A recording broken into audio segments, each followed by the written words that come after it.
I want to just say that was a particularly nice welcome. I've been here for a year and I don't know that we've had spontaneous applause when our guest walked in before, so that really says something. You've got an enthusiastic crowd here. I'm Gretchen Crosby Sims. I'm the Executive Director of the Institute of Politics. We're very pleased to welcome Representative Eric Swalwell to campus this morning, and we're looking forward to his conversation with the Chicago Sun-Times' Lynn Sweet. I want to just mention a couple of upcoming events. Next Wednesday, March 13th at noon, we have teamed up with the Harris School of Public Policy and UChicago Crime Lab to host a forum on the issue of crime and violence in Chicago that will feature both mayoral runoff candidates, Lori Lightfoot and Tony Preckwinkle. So you can sign up for that on our website at politics.uchicago.edu. We will have questions after our moderated discussion. We will have a microphone. We're going to have microphone in the middle. And as usual, we have reserved the first 3 questions to come from students.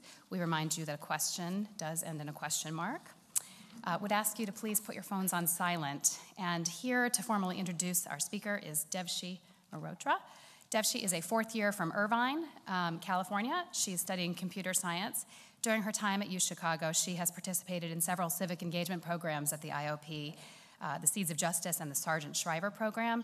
And this year, she is the senior chair of our Student Advisory Board and works with us each week to make sure that our programming is as strong as it can be. Please join me in welcoming Devshi to the podium.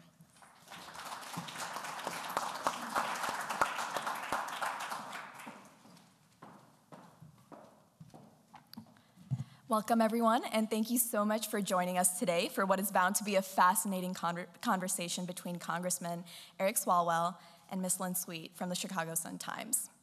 Representative Swalwell was elected in 2012 to represent California's 15th Congressional District. He currently serves as a member on the House Permanent Select Committee on Intelligence, as well as the House Judiciary Committee. In this capacity, he's had the opportunity to not only advocate for building a stronger intelligence community, but also vouch for LGBT equality, voting rights, and comprehensive immigration reform.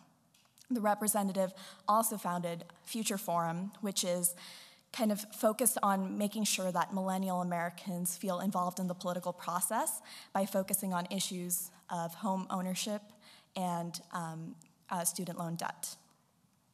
Today's conversation will be moderated by Ms. Lynn Sweet, who serves as Washington Bureau Chief for the Chicago Sun-Times. Ms. Sweet was inducted into Northwestern University's Medill Hall of Achievement, as well as Chicago Journalism's Hall of Fame in 2007. Washingtonian magazine named her as one of the Capital's top 50 journalists in 2009. In today's event, Representative Swalwell will be sharing insight into his personal involvement with the Mueller investigation and also highlighting his vision for inspiring youth engagement in the 2020 presidential election.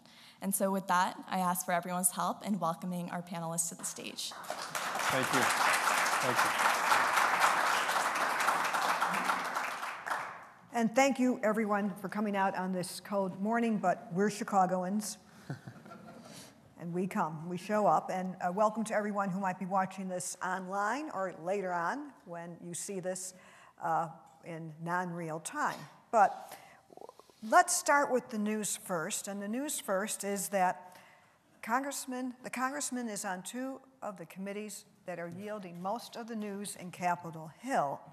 The House Judiciary Committee just yesterday issued sweeping subpoenas for 81 people and organizations involved in President Trump's orbit, and tomorrow in his House Select Intelligence Committee, which will be a closed-door session, Michael Cohen, who had a blockbuster performance last week in the Oversight Committee, will be returning.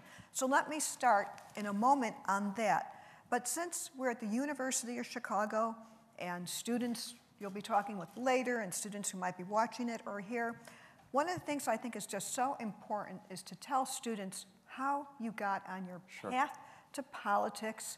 And I know that there was a pivotal decision you made in your life that brought you to here today. Can you briefly tell the story of what set you on your path to politics? Yes, and thank you, Gretchen and Veshy and the Institute for inviting me, and Lynn for moderating. The most important thing that I had in my life was a mentor. Now, I got to college as the first in my family to go to college on a soccer scholarship. But soccer was like a job. Like, I put everything I had into it because I knew it was the only way I could pay for college. And so I got a scholarship to a Southern Baptist University in North Carolina. Only thought about the next game, never really thought beyond. And as a sophomore, got injured and broke both of my thumbs in about a 2-week period of time. Didn't know at that time really if I was a Republican or a Democrat. I had gone to George Bush's inauguration in 2001 with my best friend who I'd grown up with, who would go on to be his chief speechwriter. But the two of us just found our way to Washington, liked it.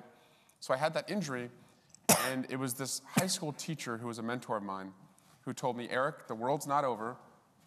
You should apply for an internship for your local member of Congress on Capitol Hill, who happened to be a Democrat, Congresswoman Ellen Tauscher. And I did, and he helped me prepare for it, for the interview, and I got it. And I made that call home where I told my parents, I've got an internship, and they asked what every parent would say, great, how much does it pay? And I learned it doesn't pay anything. And so I worked in the morning at the Washington Sports Club next to the Capitol from 5 to 8 a.m., handing out gym towels to people who came in, who were oftentimes members. And then after my internship ended during the day, I worked at Tortilla Coast, a little Mexican restaurant. I didn't know that. That's Right a next to big the Capitol. hangout next to the house side of the Capitol. So two Wow. minimum wage jobs to make an unpaid internship work, fell in love with it, and didn't want to go back and rehab my injury. So I transferred to the University of Maryland, which was one of the Because he camp- was living close to, he was on campus already, living Yes, there. for during the summer. My housing was at the University of Maryland. Hold on. One Living in a fraternity, and I didn't have housing going in as a transfer student, but I was told by the fraternity, which was a largely Jewish engineering fraternity, that if I joined the fraternity, not Jewish, What house not was an it? engineer, Alpha Sigma Phi, that I could live at the house. And so I joined a Jewish engineering fraternity, and the rest is history. All right, so an internship was key. He had a mentor who told him about an internship. So that is your way of starting you on your path to politics. So find mentors. That's the lesson. Now, the other thing is, so he, at an early age, you decided you wanted to run for office, and you were able to unseat what at the time was a Washington institution, a Democrat by the name of Pete Stark. So everyone knows how much attention AOC gets for being able to defeat a Democrat now. Back in his day, he was the one who defeated the entrenched Democrat who people thought would have the seat for as long as he But wanted I didn't it. go by EMS. I was, she's much more known than I was. Right. So the committees he's on are committees that really are prime in Congress just to get on them. But let's get to the news. What do you make of what's going to happen with these 81 subpoenas? And remember, everyone, impeachment starts in a House Judiciary Committee. So explain what's going on with these 81 subpoenas. So 0 to 81 could seem abrupt. And for 2 years, 0 was about the oversight that the Trump administration and looking back into the inaugural committee and the campaign and the businesses, that's about the oversight that they went through. So, now we have asked 81 persons and entities, for documents related to 3 areas: obstruction of justice, abuse of power, and public corruption. And so I think we have reason to look. We have to be careful, though, that because this is a broad subpoena request, and again, I can look at each of those and justify it, but the American people need to know that this is not palace intrigue. This is not just looking under, the hood, that there are a lot of good reasons to look at, what this president has done in the last 2 years to the rule of law, and make sure Americans know that without a rule of law, all the freedoms they enjoy, free ideas, free markets, a freedom to dream, are gone. So do you think that this will yield public hearings, or describe to us the sequence? Because these subpoenas will probably not all they won't send in the paperwork, by tomorrow. Right. Could you explain how it works? So we expect that, first you have to ask, and we've sent document requests, not necessarily subpoenas yet. So these are voluntarily. They requests. Oh, okay. Voluntarily Big requests. difference.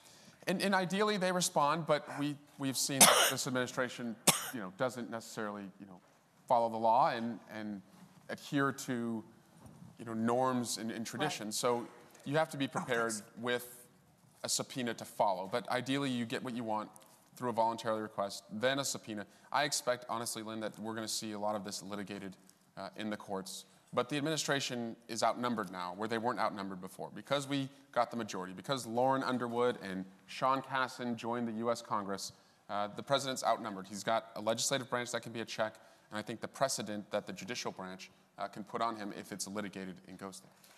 So even though it made big news, what the Democrats really did yesterday, I think, was reveal and maybe analyze it for me, that there's a new game in town for the president. And we know that in your work on the Select Intelligence Committee, you've been looking at the question if the Russians intervened in the 2016 election. So for the moment then, does it mean that the House Judiciary work, you put out your inquiry, is that now quiet for a little bit while the spotlight goes back to Michael Cohen? Yeah, so Intelligence Committee, our primary role is, of course, to protect our national security secrets and the force protection that comes along with that for the troops out in the battlefield or here at home. And then second, it's a counterintelligence mission, making sure that no U.S. persons are working with another country. And that's something that it's what countries do. They try and recruit others within a country to work on their behalf. And so looking at what the Russians did, we know they were trying to right. steal sensitive information, influence voters, and get themselves really close to U.S. persons and a U.S. candidate. So that's the Intel Committee's role. Judiciary, our job is to uphold the rule of law and make sure that if anyone broke the law who's in public office is held accountable. And so that's where we're going to, yes, we will open those investigations, not reach a conclusion, follow the evidence, and evidence is not a conclusion. I think it's important to distinguish evidence from a conclusion, but there's a lot of evidence right now of obstruction of justice, of an abuse of power, and public corruption. And yes, if the evidence shows that the president or people on his team broke the law or committed what they call a high crime and misdemeanor, then we have a duty to hold them accountable. So there are reports out that Special Counsel Robert Mueller's probe may be over. We don't know how he will issue his findings. How would the committee proceed with its inquiry no matter what? Yeah. We still proceed. And, it's like the Mark Twain quote, right?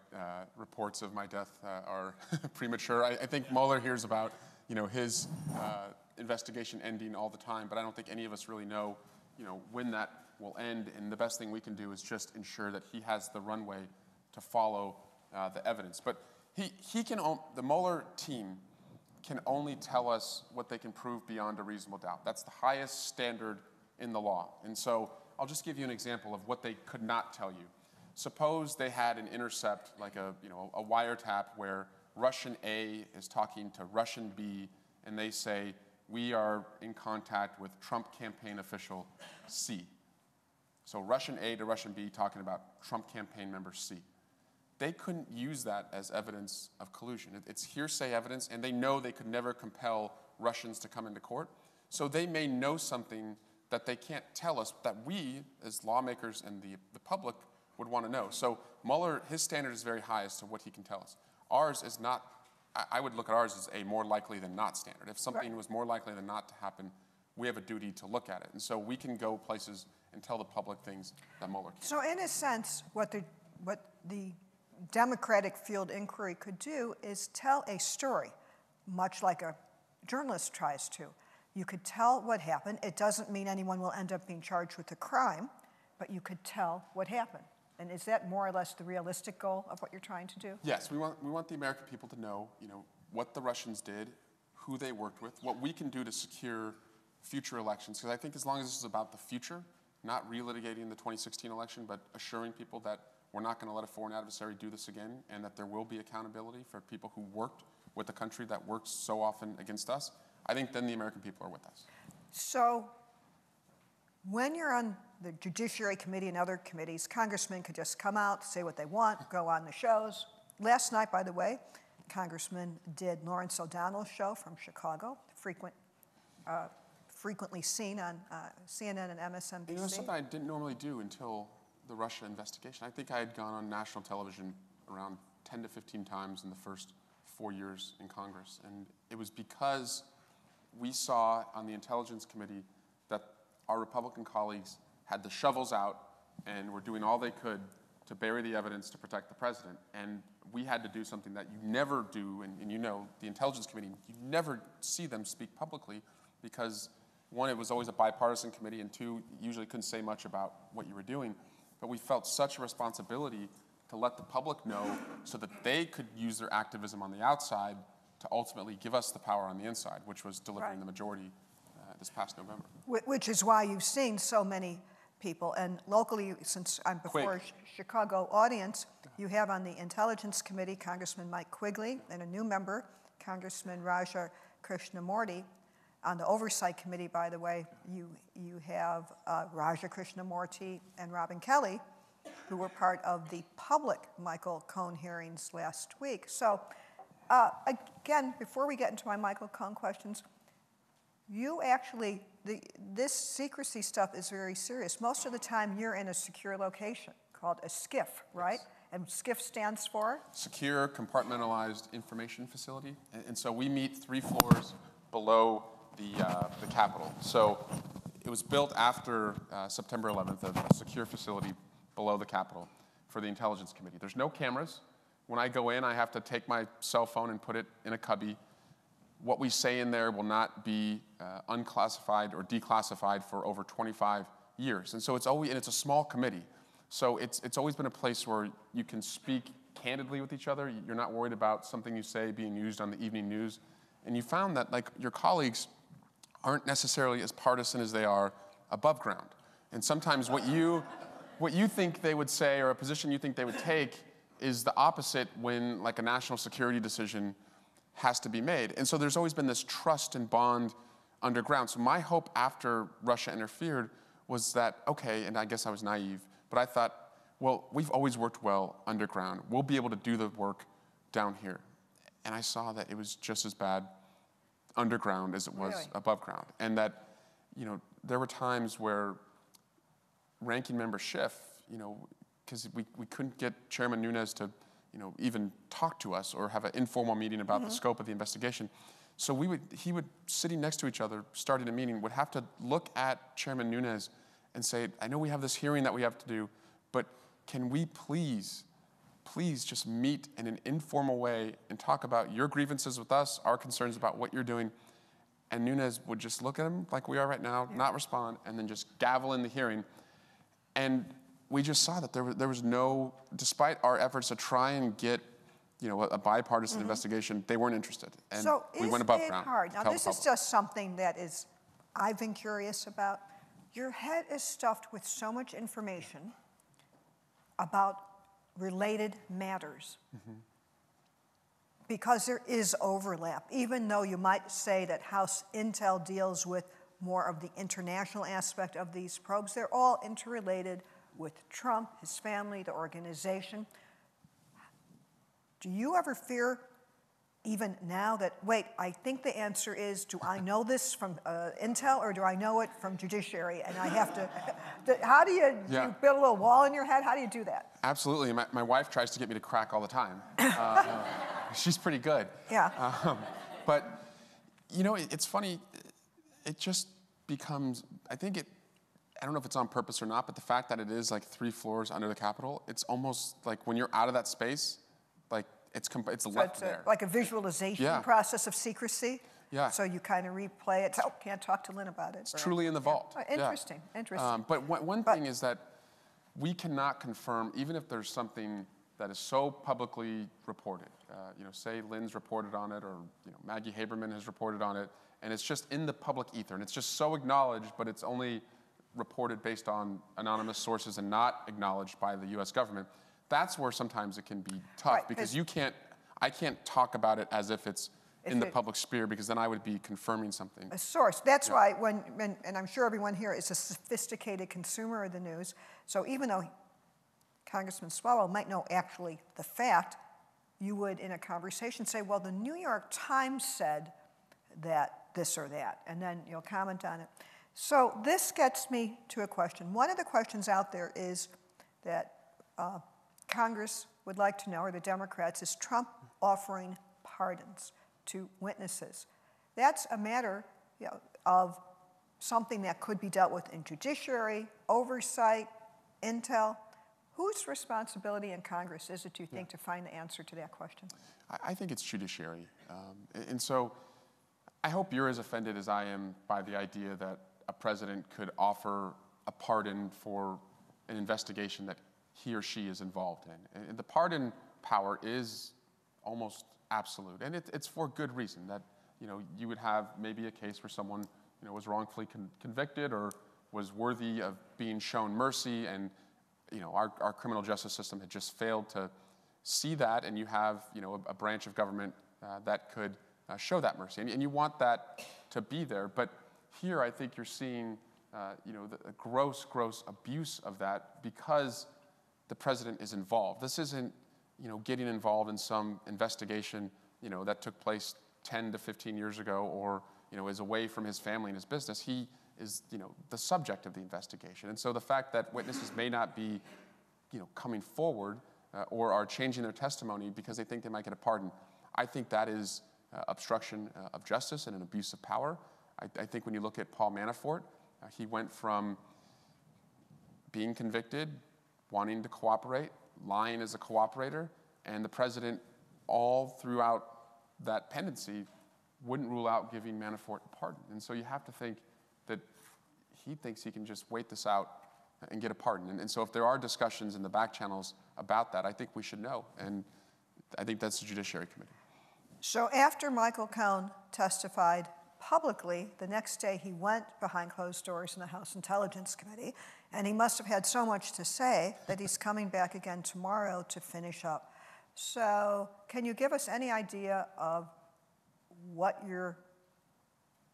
is the it that you're still dealing with him on, and what your ground you want to cover? Yeah, so it wasn't as funny as Saturday Night Live, but there were some light moments. And Chicago's own Mike Monaco, a well-known defense attorney, was there with Mr. Cohen.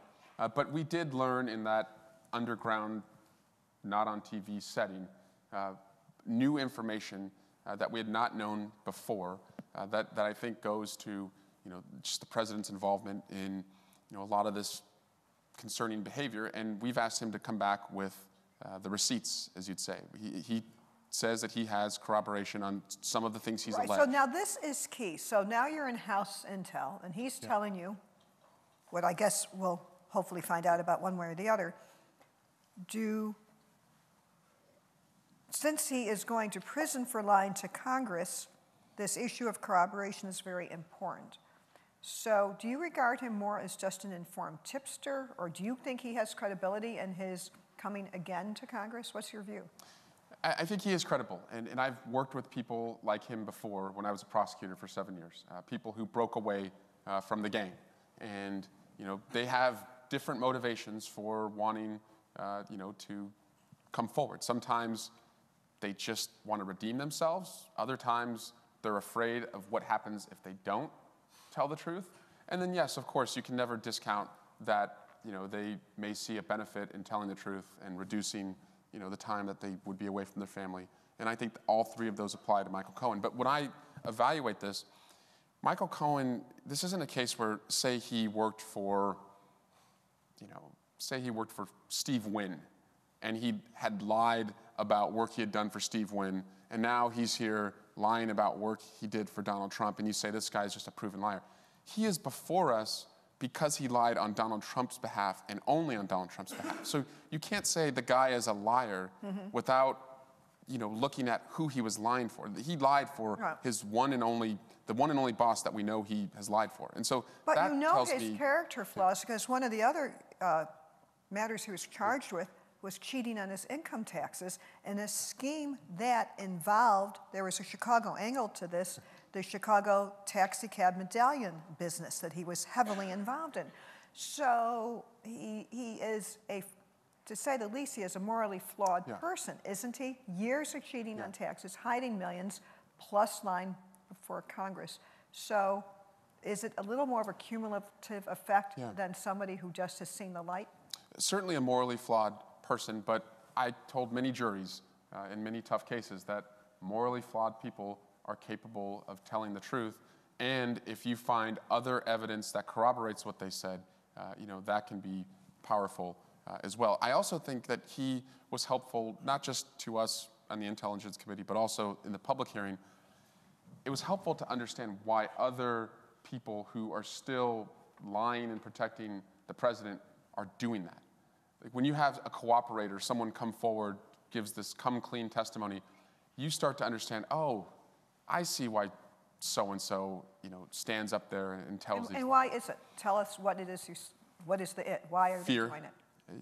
The fear of, your family being targeted, the loyalty that you have to somebody who, makes you feel like you're a part of the team, but also I think it's mostly fear of breaking away, having your father-in-law tweeted at, having someone tweet the night before your testimony that you better talk to your wife about all your indiscretions, and she may not be with you when you get out of prison. I mean, that's a Trump tactic. That was a Trump tactic that a Republican congressman used. Yes, and that reminded me a lot of the Access Hollywood, the day after Access Hollywood when the debate happened, and Trump kind of doubled down and brought Bill Clinton's accusers. That threatening Michael Cohen with a new kind of bombshell that was never supported. In fact, that's a Trump tactic. So tomorrow is Mike Cohen, and then you're going to Felix Sater, who is another partner in Moscow Trump Tower. Is that what your committee is zeroing in on as some pivotal issue in Russian interference? Could you talk about that? Yeah, so while Donald Trump was a candidate for president, he had revisited this idea of putting a Trump Tower in Moscow. This wasn't the first time. He'd actually long wanted to have a Trump Tower in Moscow. And so to do that, starting in October of 2015, remember, he's already an announced candidate. There have already been debates. He is firing up this plan to put a Trump Tower in Moscow, and Felix Sater is in charge of getting the investors together. And Felix Sater is a Russian-American business person who worked with Donald Trump on the Trump Tower Soho project, had an office on the 26th floor in the Trump organization, the same floor that Donald Trump had an office, and is a convicted felon, a two-time convicted felon. And so Sater sends, I think, the most interesting email in November 2015 to Michael Cohen. He says, if we can get Donald Trump and Vladimir Putin together, we can engineer this and elect our boy president. And our interest is, you're a candidate for president. That should, I hope, be what you're solely focused on. How do you have this second track where it's not even doing a deal in, say, Canada?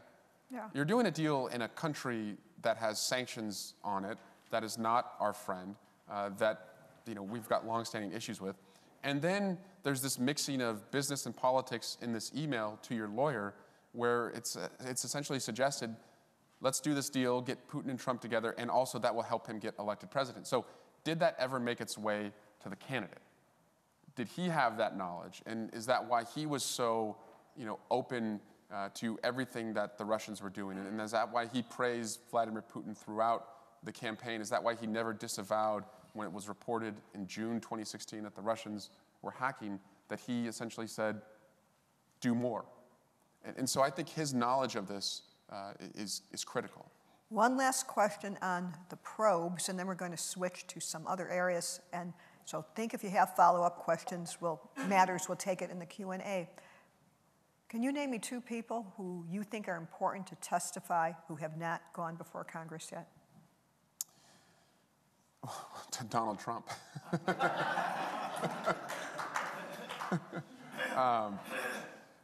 So I think Donald Trump is very important, and Paul Manafort as well. Now, of course, that probably wouldn't happen until he is, sentenced. But once he is sentenced, he couldn't assert the Fifth Amendment. That would not protect him, because he's no longer exposed. So if there was something he was exposed on that he hadn't been charged with, that could protect him. But I think Paul Manafort, this is the chairman of the campaign, days after the Republican National Convention, is sharing polling data of the campaign with the Russian intelligence. So that is somebody, is it realistic to say that once his sentencing is done, he will be requested to come before some House committee to talk about, to take questions? We had sought his testimony in the Right. last 2 years. I'm not going to speak for Chairman Schiff Right. or Chairman Nadler, but he would be a very relevant witness, and he wouldn't have that shield of the Fifth Amendment. Right, so his testimony could be of interest to multiple committees. Which ones are you thinking of? Well, I think for a counterintelligence, Yeah. if he's meeting with a Russian intelligence officer, So someone you'd start connected to a with, you're Russian running through intelligence intel officer. first, if you had Yeah. your way? Yeah. Well, moving on. Before we get to politics and what Congressman Swalwell decides to do in running for president, I want to do, this is our commercial break here, in talking about engaging young voters and millennials. I know it's something you've worked on. There's stories about what the political operatives in both parties could do to engage millennials. The thought is that it's climate change. So could we take a few minutes out for people who will be listening to us online or here, and what is it an issue to engage young voters? I know you have a lot of thoughts on it. Could you maybe let's just do this in 1 or 2 minutes since we want to get on to broader politics. What do you think is the key to engaging? Because once you were a young millennial, Yeah. I mean, so in a I'm sense, a pioneer of the millennials. well, here's the thing. The Really a doctor. congressman is 38 years old, but when he got jazzed up about politics, which is what you do at the Institute of Politics, basically we're here hoping to talk to students jazzed up with politics who don't know what to do. You had seen a path and a light because he at a young age started running for something. So you got the bug. So somehow you might know a little more than others about what to do for this generation behind you. What is it? Yeah. So, one, listen to them, show up where they are, and just be real with them. That there's nothing that connects more, I think, than just being yourself. It is a generation that has information at their fingertips, and if you are BSing them, they can call you out on it pretty fast, and they'll move on pretty fast. So is climate change the key? So I mean, that's what Senate Democrats seem to think. And I would say the three issues I hear the most about, and I've led this group called Future Forum, gone to over 50 cities across the country, including Robin Kelly and Jan Schakowsky have hosted me here in Chicago. The three that I hear about the most would be, yes, climate change, student debt, and gun violence. I hear those everywhere. I would round that out with racial inequality.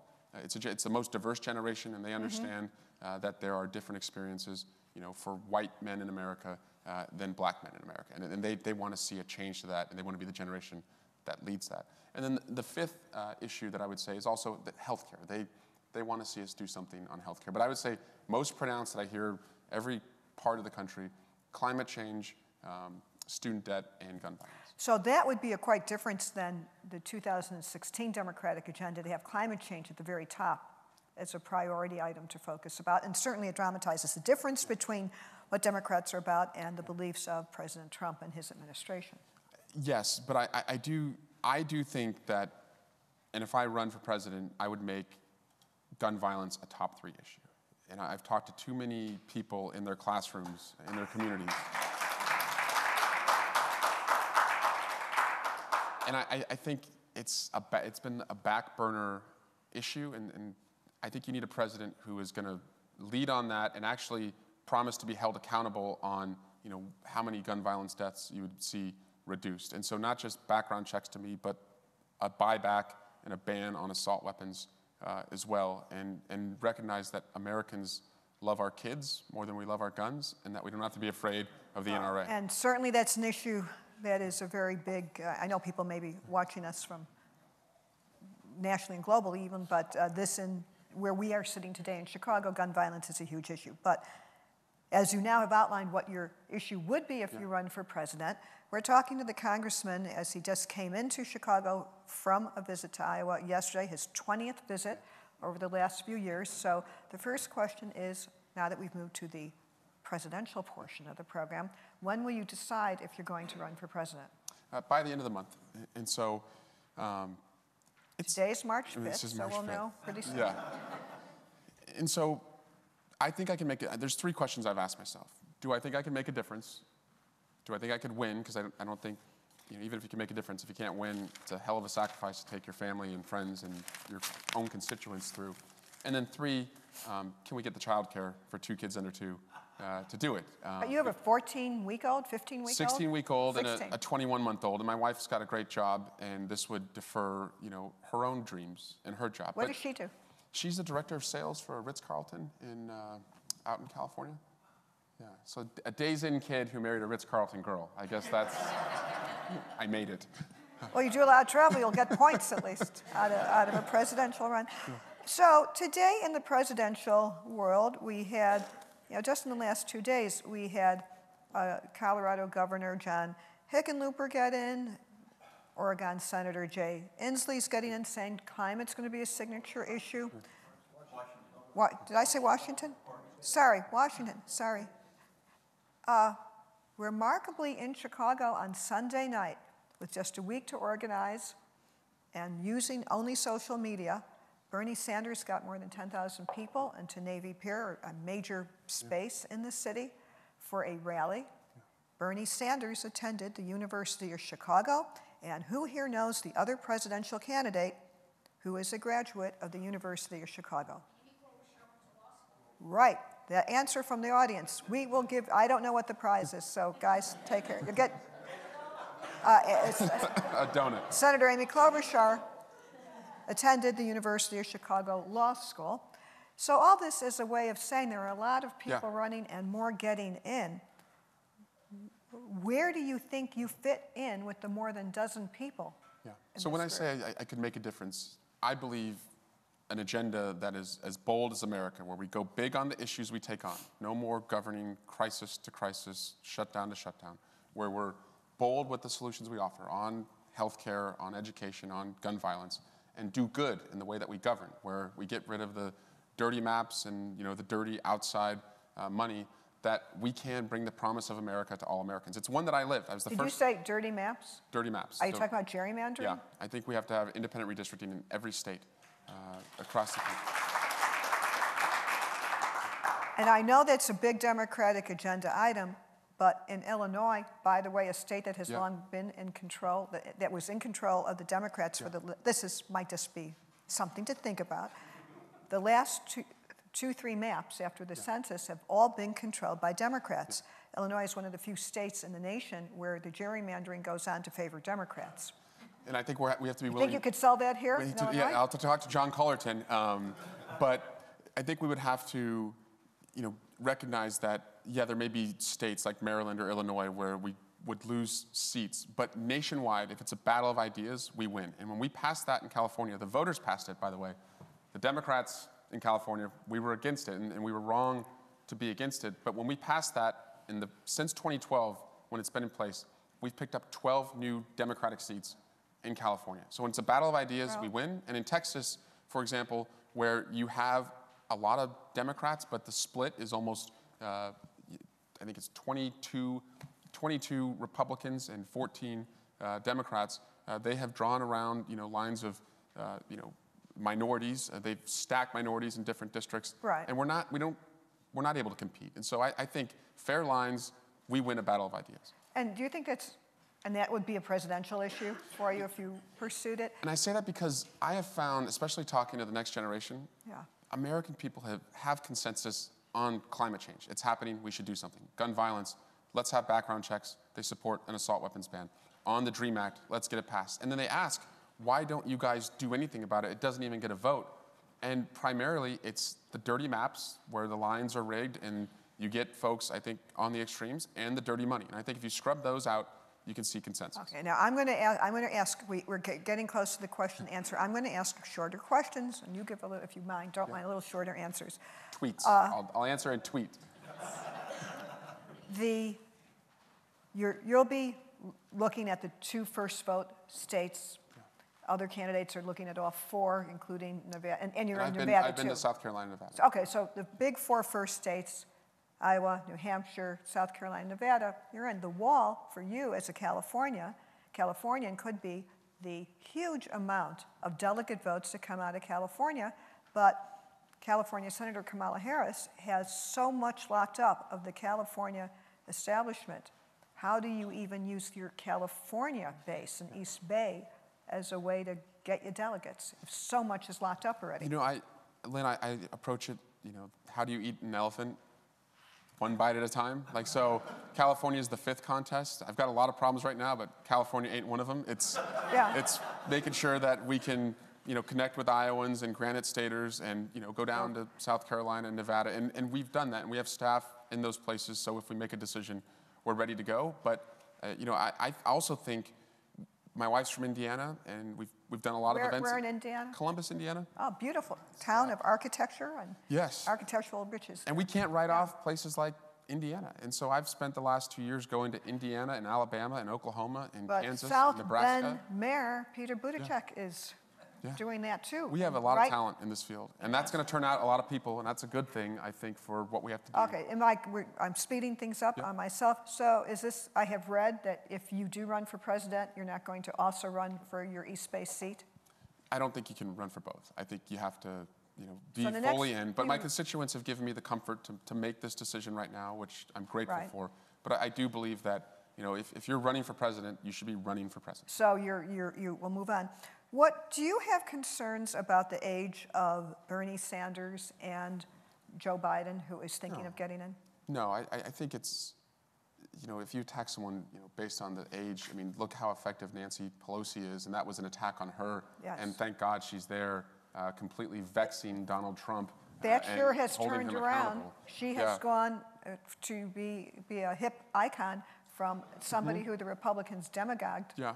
Okay. And the age was one of the primary attacks, which And I now thought was. so just think, Ruth Bader Ginsburg, Nancy Pelosi are now hip, like Tony Bennett. Yeah. Yeah. Okay. It is time for questions. I may weave in some other questions I have about your plans in between questions. So let's, if any student has a question, now is the time to rise and go forth to the microphone. And we have a student coming. Thanks so much. Hi, thank you for coming and speaking with us. My name's Jasmine. I'm a third year at the college. I was wondering if you thought that in light of the upcoming election, all of those factors, articles of impeachment would galvanize the Republican base. I fear that. It's not a reason to not, you know, seek impeachment, but I think you should just have to be mindful of not pouring gasoline on the fire. I mean, our democracy is very, you know, fragile, and it's not guaranteed that it'd be here, you know, tomorrow. And so I wouldn't want to do anything where the president could be a martyr. But I also recognize that what we do or don't do right now will set precedent for future presidents. And also it'll set the bar for like how their, you know, standard and how their conduct is judged. And so if we just do nothing and say it's politically unpopular, he broke the law in 10 different ways, but we don't want to do something that's politically unpopular, you've lowered the bar for the next president. And when a White House counsel is advising the president, they'd say, hey, they let Trump get away with this, so we can push the envelope on this. So I think you may get to a point where you just have to say, you know what, no one's above the law. I don't know where this is going to go in the Senate, but I have an opportunity here to say this is not acceptable, and I want future generations to know that. Thank you. Thank you. Hi, Congressman. Thank you so much How for are you doing? being here. So recently, the First Step Act passed, passing some legislation that kind of fixed, in small ways, some of the problems with our criminal justice system. Many people aren't satisfied with it. I was just wondering what you see as sort of the second act, or second step in this issue. And I just want to add, so people will know what you're talking about, this is probably the most significant bipartisan piece of legislation that got through Congress, where you had people working together. It is not easily replicable, but two of the key figures working to make it work were White House Senior Advisor Jared Kushner, the president's son-in-law, and Senator Dick Durbin were the key figures that helped make the deal. So now that I set it up a bit. Yeah. I don't think the title is great, because I think the first step should be investing in schools and the communities that need it, healthcare for people, you know, who count on it, and jobs and careers that, you know, are sustainable. Because failing to invest in a lot of, you know, communities, especially, you know, communities where you have people of color, that is, I think, the cause of landing in a life of crime or addiction. So the first step to me would be prioritizing where you invest. The second step would be sentencing reform and making sure that crimes of addiction and nonviolence, that we find a way to treat them and give them skills so that they're not, living a life of crime. But yes, I did vote for this. I support, prison reform and, making sure nonviolent, non-serious offenders do get, a second chance. I think we're a country of second chances and second acts, and I want to see that reflected in our policy. But I've just seen, and when I was a prosecutor, I would sit in West Oakland apartment buildings, and I would talk to homicide witnesses. And too often it was a young black man who was a witness who lost a friend who was a young black victim. And I'd hear the piercing sounds of police sirens outside. I'd see payday lenders and liquor stores across the streets. And the school that he went to usually was crumbling, and the best technology was an overhead projector. And so you saw that it didn't matter how hard that young man worked or how smart he was, the promise of America of doing better and dreaming bigger was never coming to him. So the first step to me is making investments and believing in communities everywhere in America. Thank you so much. Thank you for caring about that. Good morning, Congressman. Thank you for coming to Chicago. My name's Kenneth Newman. Hi, Kenneth. Nice to meet a fellow soccer person. I see your U.S. national team's I'm very best. involved. Yeah. So for over a year, and I've done some research, had some classes of constitutional law way back. I believe that the president is guilty of sedition. I never hear that word used, yet it's a word used. Why do you think that? Is it too scary a word for some people to bring into conversation? No, I asked, why do you think he's guilty of sedition? Because from what I've researched, sedition is usually used in peacetime. Treason would be in wartime. And the conversations and whatever went on with Vladimir Putin would potentially be sedition. So that word's not being used by any pundits or politicians. I find that very interesting. And you're right, to just be a little technical, treason has to be against a declared enemies, someone that you're at war with. I call it, Kenneth, thank you for the question, I just call it betrayal. When you and your family take information from the Russians, you stand on a stage and invite them to do it more, your national security advisor tells them, don't worry about the sanctions we put on you, and then you fire an investigator because there was pressure on your relationship with Russia. You take the notes from an interpreter in your one-on-one meeting and you won't tell anyone what happened. To me, the word is just betrayal, and that's what I think he's going to have to answer for the most. Thank you.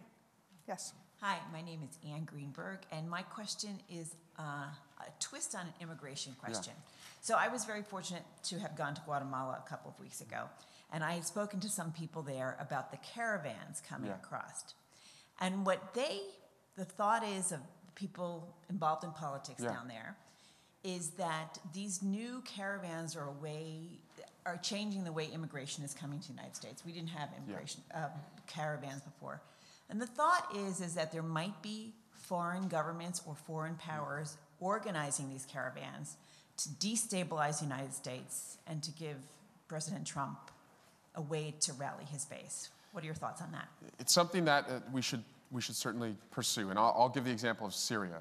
So the Russians, they are invested in Syria, and I believe that they are invested in the chaos and the migrant crisis in Syria because they know where the migrants spill out to, right? The refugees. They go, beyond the Middle East. They go to Eastern Europe and they make their way into Europe, and that has had a destabilizing effect of Europe. And you've seen, very right-wing leaders elected stoking the fears of immigrants, and those right-wing leaders have also diminished the role of NATO and the check that you want to have against Russia. So it's certain Russia. It's not beyond what they are capable of, or how strategically they see the world. But what I would do on this issue, I call them scaravans, because that's what the president wants. He wants to use them as a way to scare us. Mm-hmm. And I'm glad you went to Guatemala, because I would go not to the southern border, I would go beyond the border. I would convene the leaders of Mexico and South America and come up with a Marshall Plan, of our lifetime to address the root causes of why they're leaving in Guatemala, Honduras, El Salvador, for economic and safety reasons, and invest there, because that would be cheaper than having to build a 100-foot wall and then a 101-foot wall when they figure out how to get over it. Yeah. But that, I think, is leadership, and that is missing. But I do agree with you that that is something that we should understand, because we know Russia is not beyond, whether in capability or intent, doing something like that. Has anyone seen any evidence of that? I can't say on that, but I think you are right to ask that is something we should look at. Thank you. Republicans keep saying that there was no result of the June 2016 Trump Tower meeting, but we know almost immediately after that the hacking took place and the passing of emails on WikiLeaks took place. So one construction of the meeting, or one set of facts, might be that from polling data Manafort passed, Putin... Could you just do me a favor, since we don't, and if there's another cough drop, I would love it. Could you just get to the question so then we could plow through this? As quickly as possible. Yes. That Putin, for the first time, knew that Trump actually could be elected and wanted to serve notice of what he wanted from Trump. And of course, that's sanctions relief. Now we know... The question. If you don't interrupt me, I can get to it very quickly. Okay. So, because Trump was not at the meeting, he could not agree to waive sanctions if he got elected. Yeah. So perhaps under the McDonald case, it's not bribery. But we know afterward, Trump resisted waived sanctions as much as possible. So if that's not an indictable crime, is it a high crime? And if it is indictable, should he be indicted? Yeah. So the question, sir, I think is, what knowledge did the candidate have? And one, we certainly know that no one told law enforcement that this was happening. That is a problem, I believe. So I've written legislation called Duty to Report, which says that if you're a federal candidate or a family member of a federal candidate and you are approached by someone who is an agent of a foreign power, or you should know is an agent of a foreign power, offering dirt in the way that they did, you have to tell law enforcement. So it puts an onus on you to do the right thing. But you said something that's interesting, and I agreed with until probably just like the last year, thinking this through, that Putin wanted to help Trump to have sanctions relief. The more I've thought about this, the more I've concluded that you may not have had a meeting of the minds. Donald Trump, certainly in the quid pro quo, I think knowing Russia helped them, is giving sanctions relief, is pulling us out of Syria, is adopting the Russia view on what happened in Afghanistan. Those all benefit Russia. But I don't think that's why Putin invested the way he did in electing Donald Trump. I think he knows that Donald Trump couldn't organize a 2-car funeral. So I believe that Russia did this because they wanted to attack the idea of America. That no matter who you are, where you're from, who you love, if you work hard, you can become anything. Because if that's true here in America, it could be true anywhere, including Russia. And the best way to make sure Russians don't ask for that is to beat that idea at its origin, turn us against ourselves. Getting Donald Trump to give them this payback is a collateral benefit, but I really think that's why they did that. And look at the NRA example. Russians investing in the NRA. They don't have gun rights in Russia. It's not like they're spreading some value across the world that they so dearly treasure at home. They're just doing it to, again, just really stoke a culture war in America so that Russians don't want what we have. So that is interesting, and in a sense, they saw somebody who could sow these seeds effectively, and if the byproduct was some issues that they care about getting attention, that was the byproduct, not the core mission. That's right. That's interesting. Sir, your question. So, this is concerning the testimony with Felix Sater next week. Yeah. He's quite a colorful guy. In addition to being a convicted felon, he's also was an intelligent asset. Yeah. So my question for you is it known whether Trump knew that he was an intelligent asset when he was working for him? And if it's not known, when you, during his testimony, could you ask him? So it's funny, we talked about this earlier, so you are referring, sir, to BuzzFeed reporting about Felix Sater not only setting up this Trump Tower deal, not only having connections to the Kremlin. He bragged that he had put Ivanka Trump in Putin's chair. He also claims that he helped the U.S. government take down Osama bin Laden, and also that he helped on North Korea. So I can't. He's testified to that, right? Yeah, he has claimed that, and BuzzFeed has reported on that. And I can't comment on BuzzFeed's reporting, but he is a interesting character in this mix. What I just want to know, and what I'm going to focus on, is what knowledge did Donald Trump have of Russia wanting to help him and arranging Putin and Trump. Something else that I'll just point out. What was so interesting throughout our investigation, with what little we could do, was the number of different people who were trying to get Donald Trump and Vladimir Putin to meet during the campaign. Like people who didn't even know each other were independently. Like George Papadopoulos. George Papadopoulos. There's others that we haven't yet, been able to release. Our transcripts will be made public, we hope, shortly of the last 2 years. But there was just so many independent offerings that you just couldn't help believe that this was a Russia, that the Russians were trying to arrange this meeting. And again, I think, going back to what I said earlier, I think it wasn't because they thought they were going to get a collateral benefit. I think they just wanted, to reduce our standing in the world, and we fell for it. Trump fell for it. Yes, sir. Good morning, Congressman. Thank you very much for being here. I'm a fourth year from the college. My name is Sam. I was very heartened to hear you talk about how gun violence is going to be a key issue for you moving forward. And having talked to a couple of my friends, I think gun violence is often thought about, at least more often people on the right, in a binary sense, you're either for guns or anti-guns. And a lot of people sort of tune out, just say Second Amendment, and stop hearing the rest. So I'm curious what you consider to be reasonable gun violence legislation and how you plan to convince young voters and people on both sides of the aisle to listen and hear that there's sort of a spectrum of ways to go about this rather than just one way or the other. Okay. So the way that I see it is that the greatest threat to the Second Amendment is doing nothing. That if you treasure the Second Amendment, if you like pheasant hunting with your kids, shooting your pistol for sport at the range, or having a shotgun that you could rack, in your living room if you hear an intruder outside, and that would beat the police response. If you want to have all of those, and in America you can, the greatest threat to that is doing nothing and seeing more and more loss in more and more communities, and then the outrage being so high and so peaked that people want to reform the Second Amendment. I don't want to do that. I just believe that if you're a criminal, you shouldn't be able to have a gun.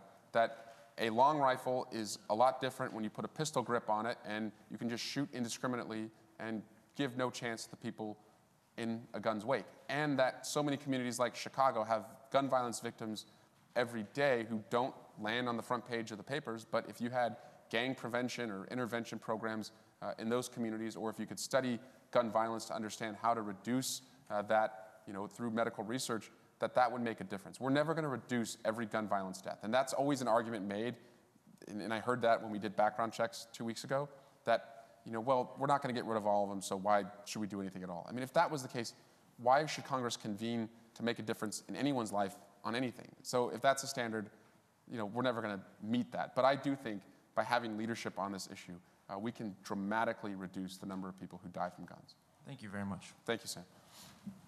Thanks, Congressman. I'm Bob Lipinski, and the Bob. reason when I drive through the country and I see Middle America, rural areas are pretty dominated by Republicans. And I'm wondering, you're going to be in Iowa, and it's one thing to reach Iowa Democrats, but how do you and other Democrats broaden the base to reach Middle America? Yeah. So, Bob, I don't think we're as divided or the enemies of each other as the president thinks we are. I'm the son of 2 Republicans. My mom and dad have a Trump-Pence magnet on their fridge at home. I married a Hoosier from southern Indiana who grew up with the Pences in Columbus, Indiana. And so, I have seen since the earliest age that, if I want dessert past at Thanksgiving, I have to reach across the aisle. And that served me well, I think, going to Congress. And so I've been able to work in a bipartisan way and also try and meet people where they are. So John Shimkus and I, he's an Illinois representative. He and I have legislation that would allow any child born into poverty who's going on that odyssey of trying to find out what rare disease they have, and so many families go through this, they would have access to genomics. So there, he and I agree that medical innovation can bring down the cost of healthcare, and we should put it in the hands of the people who can't afford it. So I think just meeting people where they are, he and I may not agree on maybe the Second Amendment issues in gun violence or maybe the Mueller probe, but if we can at least work together there, that can make a difference. And that works, I think, anywhere in America, not just in the rural areas in the Midwest. So we have about 8 minutes left, so short questions, short answers, so we can get everybody in. Yes, sir. John Moe-Cheadler, graduate of the University of Chicago. Thank you for all you do, including being here. Of course. Have you ever heard anyone ask Trump, why have all the people around you lied about Russia? I haven't. Yeah, to me, we have to remember consciousness of guilt. Every juror in America is told that, if you make a false statement about an important fact, you can conclude that the person did that because they had a consciousness of their own guilt. And so if I apply Occam's razor, like the simplest explanation is the right one, they're lying because they know it was wrong to work with the Russians. That's what my gut tells. Has anybody ever asked Trump? Well, he should be asked that.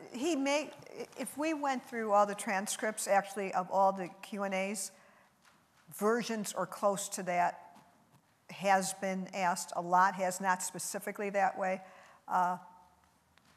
So I think reporters have tried to cover that ground. Before you ask your question, I want to get a quick one in because we have to close the loop a little bit on this life-changing decision the congressman will make.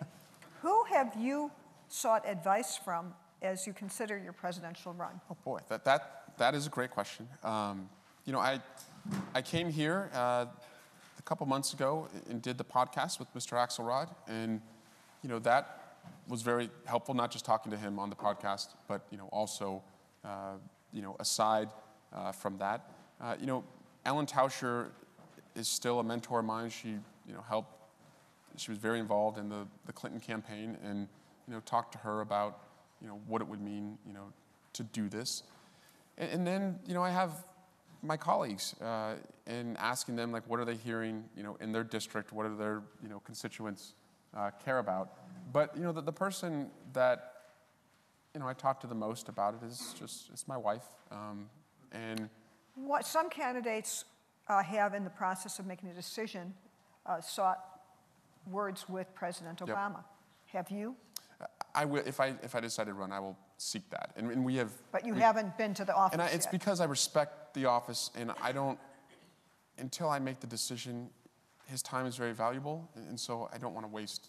How about Hillary Clinton? Have you reached out to her or Bill Clinton? Not yet, but I admire both of them, and they would be people to talk to. So when you're right now, I think before you make the decision to run, I really think it's such a personal, family decision that you have to. I think that's the hardest part of running for any office, is the decision to run for office. Right. Once and you do that, so many of your potential rivals, they're actually all in this building together, where they're walking around and seeing each other in the halls of the Capitol on the 3rd floor there. Is it weird?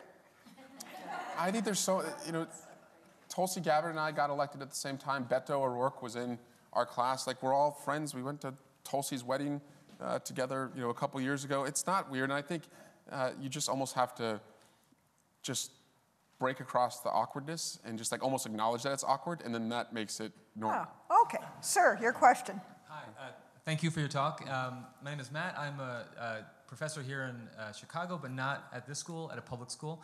So my question is a follow-up on your question about engagement and about millennial engagement in particular. A few minutes ago, you mentioned that you think one of Putin's motivations was to sort of undermine belief in, you didn't say the American dream, but you essentially said the American dream.